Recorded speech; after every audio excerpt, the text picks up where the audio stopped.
আপনি যদি নতুন ইউটিউবার হয়ে থাকেন তাহলে আজকের ভিডিওটি আপনার জন্য, কেননা আজকের ভিডিওতে আপনাদেরকে দেখাবো কীভাবে নিজের ভিডিওতে আলাদা আলাদা 4টি ভিডিও প্রমোট করবেন। এতে করে আপনি ভিউজ এবং সাবস্ক্রাইবার অটো পেয়ে যাবেন। জানতে হলে আজকের ভিডিওটি সম্পূর্ণ দেখুন। আসসালামু আলাইকুম ভিউয়ার্স, সলিউশন মামা ইউটিউব চ্যানেলের পক্ষ থেকে আমি আরফিন আপনাদের সবাইকে জানাই আজকের ভিডিওটি সম্পূর্ণ দেখার আমন্ত্রণ। তো দেরি না করে চলুন আজকের মূল কাজে চলে যাই।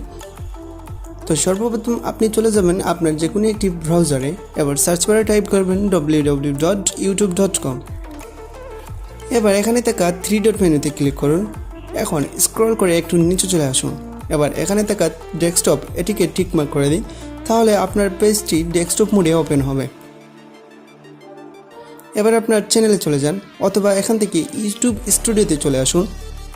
এখন এখানে থাকা যে কোনো ভিডিওতে ক্লিক করুন, তাহলে এরকম দেখতে পারবেন। এবার এই পেন আইকনটিতে ক্লিক করে দিন, তাহলে আপনি এখানে চলে আসবেন। এবার এখান থেকে ইন স্ক্রিন এই অপশনে ক্লিক করুন, তাহলে এরকম দেখতে পারবেন।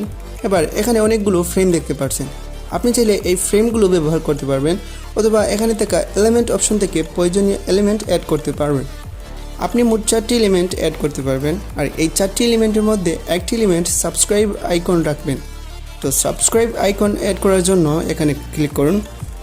এবার এখানে থেকে সাবস্ক্রাইবের উপর ক্লিক করুন, তাহলে অ্যাড হয়ে যাবে। বাকি 3টির মধ্যে একটি দিবেন মোস্ট রিসেন্ট ভিডিও, এতে করে আপনার নতুন ভিডিওটি অটো প্রমোট হয়ে যাবে। আর বাকি 2টিতে দিবেন প্লেলিস্ট। একটি প্লেলিস্টের মধ্যে অনেকগুলো ভিডিও থাকে, তাই এই এলিমেন্টটি অ্যাড করার সাথে সাথে আপনার অনেকগুলো ভিডিও প্রমোট হওয়ার সম্ভাবনা থাকে। তো আপনি আপনার প্রতিটি ভিডিওতে এই এন্ড স্ক্রিন দিবেন। আশা করি আজকের এই ভিডিওটি আপনার উপকারে আসবে। যদি উপকার আসে তবে লাইক, কমেন্ট এন্ড শেয়ার করতে ভুলবেন না। আর এরকম ভিডিও পেতে সাবস্ক্রাইব করে পাশে থাকা বেল বাটনটি ক্লিক করে দিন, যাতে পরবর্তী ভিডিওগুলো সবার আগে আপনার কাছে পৌঁছে যায়। Thanks for watching this video. Allah Hafiz.